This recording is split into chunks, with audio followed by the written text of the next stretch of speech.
Hello बच्चों, कैसे हो आप लोग। I hope all feeding fine. So बच्चों, इस वीडियो में हम लोग क्लास 10th के जो साइंस का कंटेंट है उसके बारे में डिस्कस करेंगे। ठीक है, क्लास 10th के साइंस के अंदर अपने को क्या क्या पढ़ना है उसके बारे में डिस्कस करेंगे। और इस वीडियो को कोई भी बच्चा देख सकता है जो 10th की प्रिपरेशन कर रहा है, वो सीबीएसई बोर्ड से तैयारी कर रहा हो या फिर बिहार बोर्ड से या फिर इंडिया के किसी भी बोर्ड से, क्योंकि हम लोग इस वीडियो में इस लेक्चर्स में एनसीईआरटी को फॉलो करने वाले हैं। ठीक है, एनसीईआरटी के एक एक लाइन को अपन पढ़ेंगे, एक एक लाइन को डिस्कस करेंगे कि उस लाइन में बोला क्या गया है। क्योंकि यार देखो, बोर्ड की तैयारी कर रहे हो तो एनसीईआरटी के अलावा कुछ नहीं चाहिए होता है। लोग पता नहीं पैसे के लिए या फिर कुछ भी कोचिंग वाले जो है भारती भवन लोग पता नहीं क्या क्या पढ़ाते रहते हैं। ठीक है, बट जो बेसिक नॉलेज होता है वो एनसीईआरटी के अलावा कहीं से नहीं चाहिए। ठीक है, तो पहले एनसीईआरटी करो, फिर बाद में कुछ भी कर लो, आप एस चंद्र कर लो, कुछ भी कर लो, उससे कोई मतलब नहीं है। पहले एनसीईआरटी मस्ट है, क्योंकि एनसीईआरटी से लाइन से उठ करके आता है क्वेश्चन। ठीक है, आप उठा करके देख लो, किसी भी बोर्ड का उठा करके देख लो, तो जो लाइन लिखा हुआ है ना एनसीईआरटी बुक के अंदर, उससे क्वेश्चन आता है।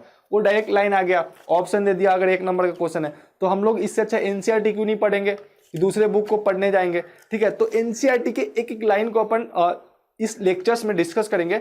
ठीक है, मैं आपको यहाँ पे साइंस पढ़ाऊंगा और बिरचंदर सर आपको मैथमेटिक्स पढ़ा रहे हैं। ठीक है, अगर आपने अभी तक वीडियो को नहीं देखा है तो जा करके इस चैनल पे वीडियो को सर्च करो और देखो। ठीक है, हम लोग साइंस, हिंदी, इंग्लिश और मैथ्स जो भी क्लास 10th के अंदर है उन सभी चीज़ को कवर करने वाले हैं। ठीक है, धीरे धीरे अपन सब चीज़ पढ़ेंगे। ठीक है, तो अगर आप क्लास नहीं चाहते हो, कोचिंग नहीं पकड़ रखा है, कोई दिक्कत नहीं है।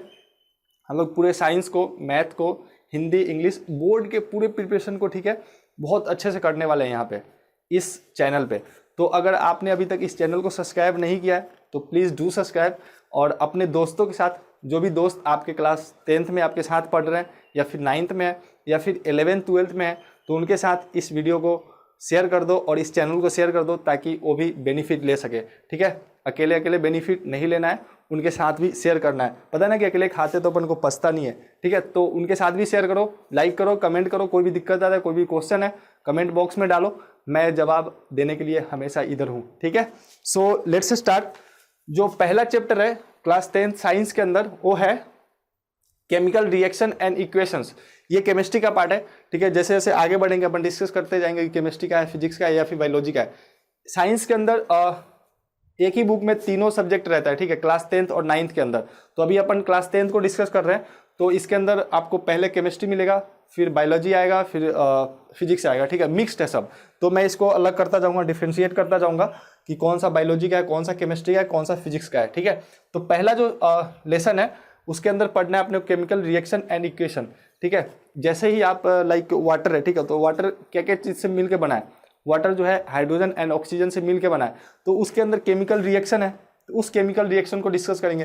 मतलब इस तरह से बहुत सारे केमिकल रिएक्शन है अपने इन्वायरमेंट के अंदर, तो उसको डिस्कस करेंगे इस चैप्टर के अंदर। मतलब रासायनिक अभिक्रिया एवं समीकरण इसको हिंदी में बोलते हैं। ठीक है, सो इसके अंदर अपन इन सभी चीज़ों को डिस्कस करेंगे। लाइक दूध है, तो दूध के अंदर आप जो है जोड़न डालते हो, तो जोड़न डालने के बाद वो दही बन जाता है। तो कैसे हुआ? वो केमिकल रिएक्शन के थ्रू हो रहा है। ठीक है, नमक है, नमक को पानी में मिलाया, वो घुल गया, ठीक है, और सोल्यूशन बन गया। तो कैसे हुआ? केमिकल रिएक्शन के कारण। तो इन सभी चीज़ों को अपन इस चैप्टर में डिस्कस करेंगे, रासायनिक अभिक्रिया एवं समीकरण के अंदर। ठीक है, जो नेक्स्ट चैप्टर है चैप्टर नंबर 2, उसके अंदर अपने को पढ़ना है एसिड्स, बेसेस एंड सॉल्ट्स के बारे में। एसिड, बेसेस एंड सॉल्ट्स, इसका हिंदी है एसिड मतलब अम्ल, बेसेस मतलब क्षारक, और एंड मतलब एवं, एंड सॉल्ट्स मतलब लवण। मतलब लवण, क्षारक एवं अम्ल, क्षारक एवं लवण। ठीक है, अब इसके अंदर क्या है, जैसे कि आपने नींबू देखा होगा या फिर संतरा देखा होगा, तो उसका स्वाद कैसा होता है? खट्टा होता है। तो ये वो जो है एसिडिक होता है, मतलब अम्लीय होता है, इसके कारण उसका जो स्वाद है वो खट्टा होता है। तो टेस्ट ऐसा बोल सकते हो कि टेस्ट है ना, तो वो अकॉर्डिंग टू मतलब सॉल्ट, बेस और एसिड के अकॉर्डिंग होता है। ठीक है, जैसे मीठा है, तो अब पढ़ेंगे इसके अंदर इन सभी चीज़ों को डिस्कस करेंगे कि कौन सा एसिड है, क्या बेस होता है, कैसे होता है। पीएच के बारे में डिस्कस करेंगे इस चैप्टर के अंदर। पीएच वैल्यू क्या होता है, तो पीएच वैल्यू के अकॉर्डिंग डिसाइड होता है कि ये कोई भी मैटर है तो वो एसिड होगा, बेस होगा या फिर सॉल्ट्स होगा। ठीक है, तो इस चैप्टर में अपन पीएच वगैरह के बारे में डिस्कस करेंगे। फिर नेक्स्ट जो चैप्टर है मेटल्स एंड नॉन मेटल्स। आपने इन सभी चीज़ों को एक्सपीरियंस कर रखा होगा। ठीक है, जैसे कि लोहा है तो मेटल है, अब हवा है तो ये क्या है, नॉन मेटल है। तो इसके अंदर डिस्कस करेंगे कि जो एलिमेंट्स है, ठीक है, तत्व है, तो उसको जो है किस तरीके से मेटल्स नॉन मेटल के अंदर बांटा गया है। जैसे कि ये बोतल है, ठीक है, तो ये बोतल है, अब ये स्टेनलेस स्टील का है तो ये मेटल हुआ। तो अब इसके बारे में डिस्कस करेंगे कि मेटल क्या चीज़ का बना हुआ है, उसका प्रॉपर्टी वगैरह क्या है, ठीक है, उसका गुण क्या है, उसके बारे में इस चैप्टर में अपन डिस्कस करेंगे। नेक्स्ट जो चैप्टर है वो है chapter number 4, carbon and its compound. बहुत ही इंपॉर्टेंट चैप्टर है। आप जब 11th क्लास में जाओगे तो उसके अंदर एक ऑर्गेनिक करके केमिस्ट्री, ऑर्गेनिक केमिस्ट्री करके एक सब्जेक्ट होगा, केमिस्ट्री का ही पार्ट है वो।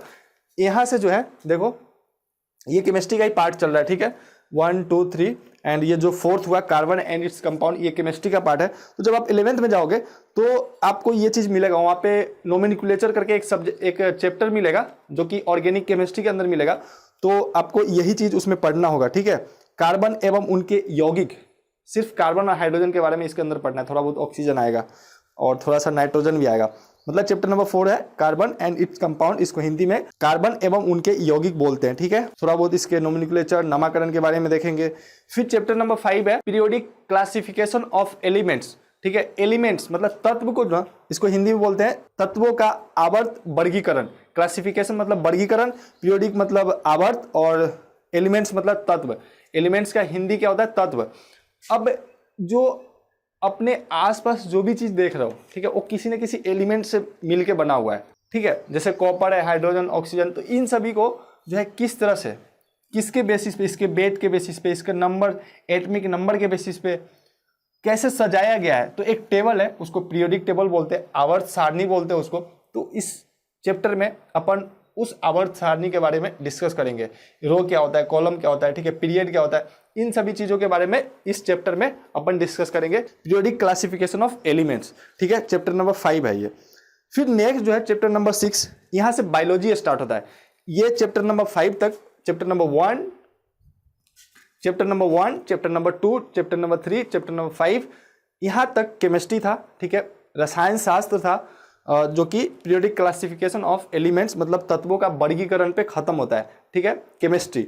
उसके बाद चैप्टर नंबर 6 है लाइफ प्रोसेसेस। कोई भी जीव है तो उसका लाइफ किस प्रोसीजर में चलता है, ठीक है। आपने अगर गीता पढ़ा होगा तो उसके अंदर देखा होगा कि मनुष्य जो है किस तरीके से उसका जो है लाइफ चलता है, ठीक है, किस तरीके से उसका रीबर्थ होता है, किस तरीके से वो मरता है, बूढ़ा होता है, फिर से जन्म लेता है, फिर वो एडल्ट होता है। तो इसके अंदर अपन पढ़ेंगे साइंटिफिकली कि लाइफ का प्रोसीजर क्या है, ठीक है, किस तरीके से मतलब एज के साथ लोग बूढ़े होते हैं, बच्चे होते हैं, ठीक है।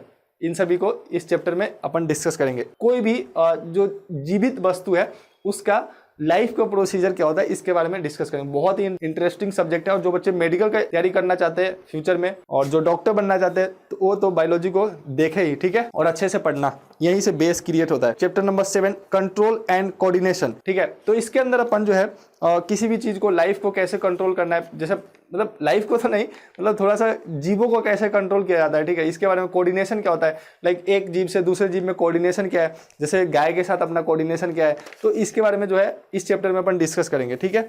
चैप्टर नंबर 8 है हाउ डू ऑर्गेनिजम्स रिप्रोड्यूस, ठीक है, मतलब जीव जनन कैसे करते हैं। अब अपना बर्थ होता है, ठीक है, जो मनुष्य है उनके बच्चे पैदा होते हैं तो किस तरीके से होता है, ठीक है, उसका प्रोसीजर क्या है। या फिर जो गाय है, भैंस है, ठीक है, जानवर है, तो उनके लाइफ का प्रोसीजर क्या है, वो कैसे रिप्रोड्यूस होते हैं, मरते हैं फिर से रिप्रोड्यूस होते हैं। तो इसके बारे में इस चैप्टर में डिस्कस करेंगे। बहुत ही इंटरेस्टिंग सब्जेक्ट होगा, आप लोग थोड़ा बहुत जानते भी होंगे, ठीक है। फिर नेक्स्ट चैप्टर है chapter number 9 heredity and evolution, अनुवांशिकता, डीएनए एवं जैव विकास। कोई भी जीव है, ठीक है, तो उसका विकास किस तरीके से होता है, उसका डीएनए क्या है, ठीक है, अनुवांशिकता, हेरिडिटी क्या है, उसके बारे में इस चैप्टर में अपन डिस्कस करेंगे। आपने सुना होगा डीएनए के बारे में, ठीक है, तो इन सारे को, इन सभी चीज़ों को इसी चैप्टर में पढ़ना है और ये आगे जो है बहुत ही अच्छा बेस क्रिएट कर जाएगा अगर आप अच्छे से पढ़ते हो तो, ठीक है। नेक्स्ट जो है चैप्टर नंबर 10, यहाँ से फिजिक्स, भौतिकी स्टार्ट हो जाता है। जो पहला चैप्टर भौतिकी के अंदर वो पढ़ना है लाइट रिफ्लेक्शन एंड रिफ्रैक्शन। इसका हिंदी है प्रकाश, परावर्तन एवं अपवर्तन। तो प्रकाश है उसका परावर्तन होता है, अपवर्तन होता है, मतलब रिफ्रैक्शन, ट्रांसमिशन, रिफ्रैक्शन, ठीक है, इसके बारे में डिस्कस करेंगे इस चैप्टर के अंदर, ठीक है।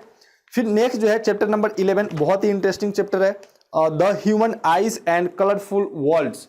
अब जो दुनिया है, ठीक है, रेनबो वगैरह होता है तो किस तरीके से वो कलरफुल है, इसके बारे में इसमें डिस्कस करेंगे। जो ह्यूमन आई है, ठीक है, मानव का जो आंख है, मानव नेत्र तथा रंग बिरंगा संसार, ठीक है। तो मानव का जो नेत्र है, वो आंख है, वो उसके अंदर क्या क्या चीज कैसे फंक्शन करता है कि अपन देख पाते हैं, लाइट का किस तरीके से रिफ्लेक्शन होता है रेटिना से, तो अपन देख पाते हैं चीजों को।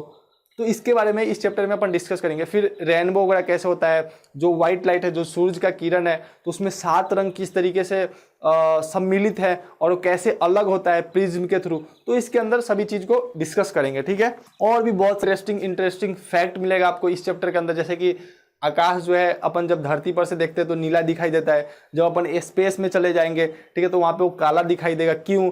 तारे क्यों चमकते हैं? तो ऐसे ऐसे फैक्ट इसके अंदर पढ़ने हैं, तो बहुत ही इंटरेस्टिंग फैक्ट होता है और लाइफ से रिलेटेड होता है। फिर नेक्स्ट जो है चैप्टर नंबर 12 इलेक्ट्रिसिटी, विद्युत। तो इसके अंदर अपन डिस्कस करेंगे किस तरह से जो इलेक्ट्रिसिटी है जो आपके घरों में आ रही है, ठीक है, जिसके कारण लाइट जल रहा है, पंखे चल रहे हैं, कूलर चल रहे हैं, एसी चल रहा है, तो किस तरीके से चलता है, ठीक है, कैसे इलेक्ट्रॉन चार्जेस फॉलो करते हैं तार के अंदर, कोई भी मेटल जैसे कॉपर है तो उसके अंदर कैसे इलेक्ट्रिसिटी फॉलो करता है, क्या इलेक्ट्रिसिटी का फॉर्मूला क्या होता है, Q बराबर I/T, इन सभी चीज़ों को, ओम्स लॉ को डिस्कस करेंगे इसके अंदर, ठीक है। तो जो भी जो अपने घर में चल रहा है, ठीक है, जो फिजिक्स यूज कर रहा है उसी चीज़ को डिस्कस करेंगे।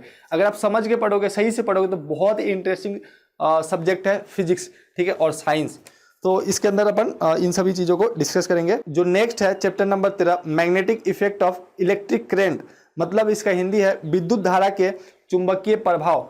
अब इसके अंदर पढ़ना क्या है, जैसे ये तार है, ठीक है, कोई वायर है, इसके अंदर जो है करंट पास हो रहा है, तो इसके चारों तरफ एक मैग्नेट क्रिएट हो रहा है, और दूसरे भी तार को यहाँ पे कोई एक और तार लेकर के आ गया और इसमें भी करंट पास करा, तो इस पे क्या इफेक्ट होगा, और इसके मैग्नेट की वजह से इस तार पे क्या इफेक्ट होगा। मतलब इस तरीके की चीज़ों को, मैग्नेट के कारण करंट पे क्या इफेक्ट होता है, या फिर करंट के कारण मैग्नेट पे क्या इफेक्ट हो रहा है, और चुंबक पे विद्युत धारा के कारण क्या इम्पैक्ट हो रहा है, क्या इफेक्ट हो रहा है, और विद्युत धारा के कारण चुंबक पे क्या इम्पैक्ट हो रहा है, इसको देखेंगे। इसके अंदर 1-2 लॉज मिलेंगे इसके अंदर, बहुत ही खतरनाक अच्छे बहुत ही इंटरेस्टिंग, लाइक फ्राइडेज लॉ, इन सभी चीज़ों को इसमें डिस्कस करेंगे। मैक्सवेल्स लॉज इसके अंदर थोड़ा सा डिस्कस करेंगे इन सभी चीज़ों को, ठीक है।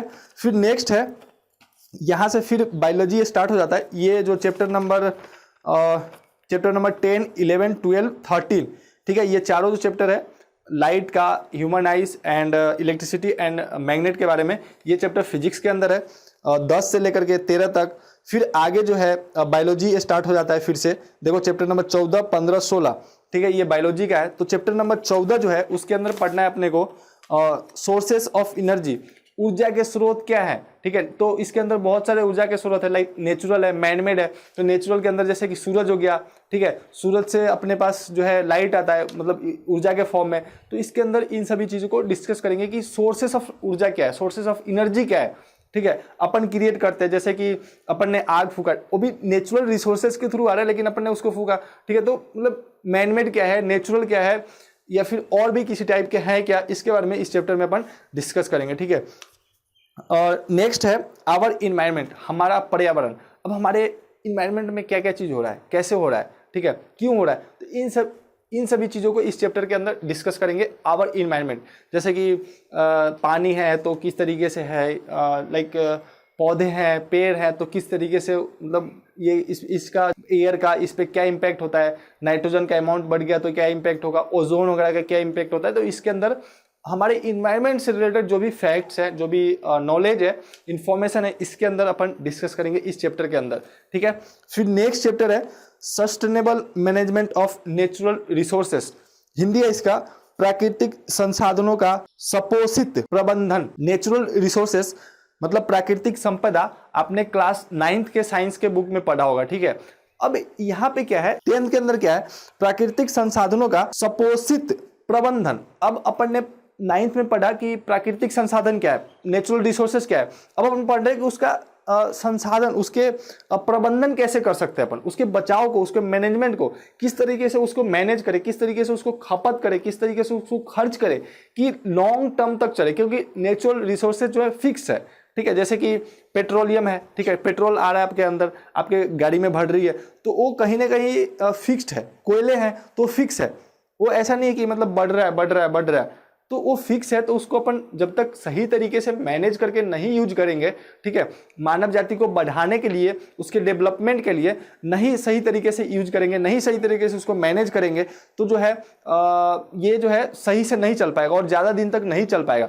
तो इसलिए यहाँ पे अपने को चैप्टर नंबर 16 के अंदर दिया गया है प्राकृतिक संसाधनों का सपोषित प्रबंधन, मतलब sustainable management of natural resources. Class 10 के अंदर, 9th के अंदर था नेचुरल रिसोर्सेस सिर्फ, ठीक है, तो इसके अंदर उसका प्रबंधन कैसे करना है, यूज प्रॉपर यूज कैसे कर सकते हैं, तो इसको डिस्कस करना है इस चैप्टर के अंदर, ठीक है। तो यहाँ पे जो है साइंस खत्म होता है, क्लास 10th का साइंस नहीं खत्म होता है, क्लास 10th का साइंस खत्म होता है, ठीक है। आपको अभी बहुत सारा चीज पढ़ना है, बहुत ही इंटरेस्टिंग फैक्ट पढ़ना है आपको अभी। तो यार जो भी बच्चे इस चैनल पे नए हैं, ठीक है, या फिर फर्स्ट टाइम इस वीडियो को देख रहे हैं, तो सब्सक्राइब कर देना, ठीक है, उधर रेड वाला बटन है उसको दबा देना, बेल वाला भी बटन दबा देना, ताकि जब भी वीडियो आए, लेक्चर आए, तो आपको प्रॉपर मिलता रहे time to time. And like कर देना, कमेंट कर देना, कोई भी डाउट हो कमेंट करो, मैं जवाब देने के लिए हमेशा इधर हूँ, ठीक है। फिर अगर आपके साथ कोई बच्चे क्लास 10th है और 9th में पढ़ रहे हैं, 8th में पढ़ रहे हैं, तो इस चैनल को उनके साथ, इस वीडियो को उनके साथ डिस्कस करो, उनके साथ शेयर करो, ताकि उनको भी बेनिफिट मिल सके, ठीक है। अकेले बेनिफिट लेना अच्छी बात नहीं है, ठीक है, क्योंकि हम लोग इस वीडियो में, इस चैनल पे हम लोग क्लास 9, 10th और 8th से रिलेटेड जो भी चीज़ें हो सकती है बोर्ड के प्रिपरेशन के लिए, अच्छे मार्क्स के लिए जो भी चीज़ें हो सकती है, उसको अपन लाते रहेंगे, ठीक है, और टाइम टू टाइम अपन सिलेबस को आगे बढ़ाते रहेंगे, ठीक है। तो तब तक के लिए बाय, शेयर करो, लाइक करो, कमेंट करो, ओके। सो टेक केयर, घर में रहना और वीडियो देखो, पढ़ो, पढ़ते रहो और आगे बढ़ते रहो, ओके, बाय।